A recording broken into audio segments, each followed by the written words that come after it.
Hi everyone, and welcome to Creative Chelsey. Today I'm excited to be sharing with you my fourth alternative project using the Ho Ho Ho Paper Pumpkin Kit from October 2022. This fun kit created 9 cards, 3 in these 3 original designs. And if you're interested in seeing me create these cards or watching my unboxing video or my other alternative projects, you can click on the playlist in the top right corner and it will take you to all of the things that I'm offering this week. And don't forget to subscribe to November's kit. It's going to coordinate really nicely with the kit this month. I do know that they're going to be Christmas tags, but we can easily create greeting cards using the contents of the kit, so don't miss out on that. So today I'm going to be sharing with you how you can create this background using blending brushes with the snowflake die cut piece. And then after we use it to create the background, we're going to be adding it to the back of this card. So you're kind of getting a 2-for-1 with the techniques. And I'm really excited to share it with you today. As you can see, a lot of the elements are very similar. We're going to be using up a lot of those leftover pieces after I've created all those other fun alternative cards this week. So if you enjoy this video and want to see more of my videos, make sure to subscribe to my channel by using the button in the bottom right corner. And then if you want to be notified when I put out a new video, make sure to click on the bell. If you are in need of a Stampin' Up! Demonstrator, I would love to help you with any of your paper crafting needs. So you can either subscribe to Paper Pumpkin if you're interested in getting a monthly subscription crafting kit, or if you need Stampin' Up! Products, you can use the link to my online store. Both of those links are below in the description. So the first thing we're going to do is we are going to take one of the back pieces from our card bases that we've been using. So the last alternative project I created used a partial piece of this crumb cake card base on the front. And so we're going to be using the back. So let's go ahead and just cut it down that score line at 4 1/4. And then we're going to use this piece here to create our blended background with the snowflake as our template. So I love to use my Stamparatus when creating or using blends, making blends. So all you have to do is just line up your pattern onto your cardstock. And we're actually going to be moving this pattern around. So just find a nice place for it to start. Then you're going to use a blending brush, and I'm pulling in Bermuda Bay ink, but you could use any color that you have. I love this Bermuda Bay that they coordinated with the kit, so that's what I'm going to use today. So I've just got a little bit of Bermuda Bay on my blending brush, and I just start adding that. And you do want to add some pressure so that you can get that ink down into those openings. And then as you move around your card stock, just move the magnets. You just slide them so that the paper actually doesn't move. And the magnets are helping you hold that paper in place. Remember to keep your magnets away from each other. You don't want them to connect. You also want to stay away from the edges at this point because we don't want any hard edges on our pattern for our first card. Okay, so once you feel like you have a good amount of coverage, go ahead and slide those magnets off, and you're going to get a pattern that looks like this. So if you look at my original pattern, you can see that we have kind of a double pattern.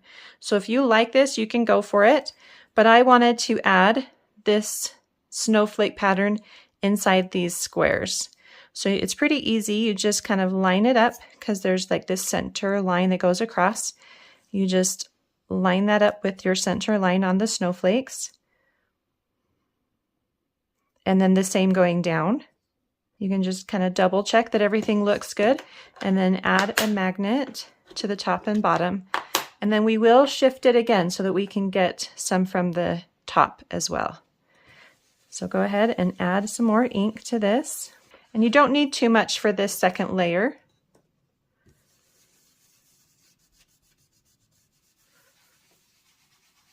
You can see how it really starts to add depth to that pattern.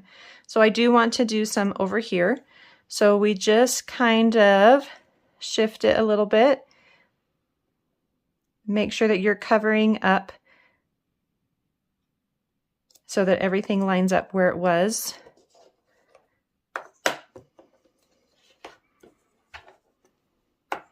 And really focus in that top corner now. So it will end up looking something like this. I'm not going to worry about these two corners here because I'm going to trim it down a little bit to fit my card base. So our next step is to trim this to 4 inches by 5 1/4. And to do that, I'm just going to take 1/8 of an inch off on all sides so that it's nice and even. So your final measurement should be 4 inches by 5 1/4. And that will just give you a nice border when you add it to your card base. And then I do need an extra piece. This is the crumb cake envelope. I used the front of this envelope for my alternative project number 3. And so I wanted to use up this next piece. For my card, I did use the crumb cake side, but I was thinking of seeing what it would look like on the pinstripe side for my version today. So once you have trimmed off all the excess pieces from the these double layered pieces with the glue and stuff that you don't want, your final dimension is going to be 2 3/4 by 3 inches. So 2 3/4 by 3 inches. So if you save the inside piece to your frame, this is that piece, and it's actually cut to the same size of the envelope paper that we just cut. So I have these two pieces, and you can see that my layouts for my cards are very, very similar. So I'm just going to kind of make them at the same time, and then we'll add them to our cards. And you can actually flip-flop them, and you could put the Santa on this one, or you could do the reindeer on that one. So lots of options when it comes to this card, and we're just kind of pulling in and using up all the leftover pieces that we have from making our other alternative projects. So I'm going to grab my ink pads, and I'm going to grab my stamps. The first thing I want to stamp is this cute reindeer, and I'm stamping that in early espresso near the top of my piece. So I want the shorter edge at the top, so it's kind of a longer vertical rectangle. And make sure that when you add your Santa Claus, that you add it at an angle, or your reindeer with Santa, so it looks like they're flying. So you can just stamp it right over that little fine pinstripes pattern. And then for our Santa Claus, we are going to stamp the snowflake pattern. So grab that stamp. You could also do the stars if you wanted to. And I'm stamping that in Bermuda Bay. And I've got one in the top left corner.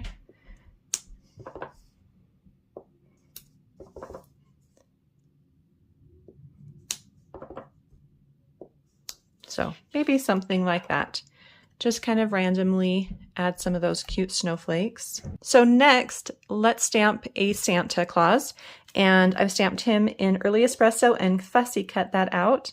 And I'm going to color in his hat with my dark cherry cobbler Stampin' blend marker. And then for the face, I am going to use the light crumb cake.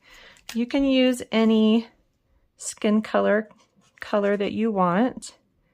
I'm just kind of matching the same coloring that they had on the die cuts. And then if you want to create a rosy cheek, I have the light sweet sorbet, and I'm just going to add a little bit of color on those cheeks and then come back with my crumb cake and blend that. So let me show you what it looks like before I blend it, and then just take a little bit of ink, blend that out.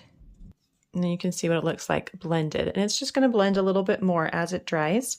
Take that same light sweet sorbet and add just a touch to the nose. And then you've got a piece that looks very similar to the die cut that came in the kit. So we're going to pop that onto our snowflake pattern. And put that near the top in the center. Okay. So let's put those off to the side because our other pieces have all been stamped and are ready for our card.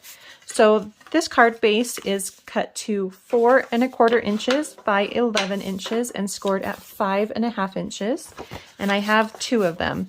And you could use any color, but I wanted to use the Bermuda Bay to pull in that coloring that we got with our blending. So I'm just going to add each of these to the front of that card base with a nice border all the way around. For this one, I think I'm just going to use some liquid glue. Just will make it a little faster. Just with a couple dots in those large areas. Smooth it out. And then open it up and smooth with your bone folder. And then let's go ahead and start to add some things. So you can see here that that would be really cute. Or you can do the Santa Claus. So love that. It's really cute as well. Let's see what it looks like over here. So that's really fun. Or you could do this one here. I wonder if I should just switch them up. Make all things just a little different. So maybe that's what I'll do. So I've added adhesive to everything. So now I'm ready to start to add all these fun elements to the card. So like I mentioned, I'm going to switch them up and I'm going to add the Santa Claus to my blended background here. And I'm looking maybe for a 1/2 inch or so on the top and then 1/4 inch on this side. So that goes down first. I'm just going to kind of copy that over here on my other card. Show a little bit of that design poking through on the right side. And then just take some of those elements that are still around from your other cards. I've got one of the long strips, and I think I might flag the end here just to give it a finished look since it's not going to go all the way across my card. I'm going to add this to the bottom, maybe over just a little bit. So something like that. Then trim it off any overhanging pieces. I also have the leftover small piece. I'm going to add that to my card. Because this is smaller, I'm going to line it up with the edge of that blended background. So that's fun. Then let's do our greetings. So I've got Merry, and I'm going to add that right below my Santa. And I stamped that in cherry cobbler just to coordinate nicely with the color from the hat and the striped piece. And then I also have Christmas stamped in early espresso, and that can get added right below Merry. And I did add that with dimensionals. And then for my Santa with the reindeer, I'm going to add Santa is coming to town on one of the labels from the kit. And then I've stamped Ho Ho Ho in cherry cobbler.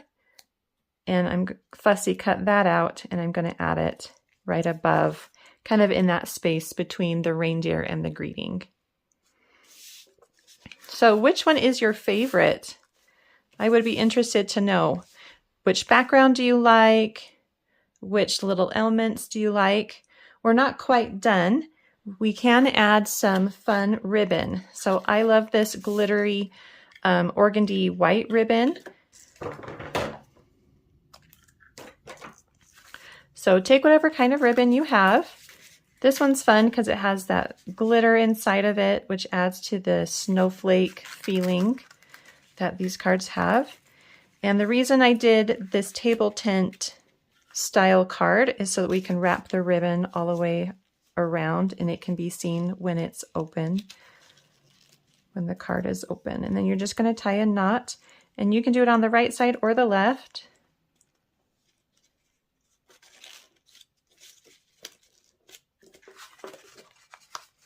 And then just tuck it up underneath those greetings. Bring your ends together and you can trim them both at an angle so they're about the same length. Look how cute that is.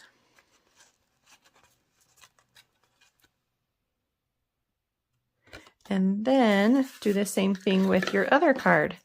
So 14 inches again, and then just bring that up and underneath the greeting. So the last little thing I wanted to add were just some of these iridescent rhinestones. They go so nicely with this glittered ribbon. And I'm just going to pop a couple onto my card.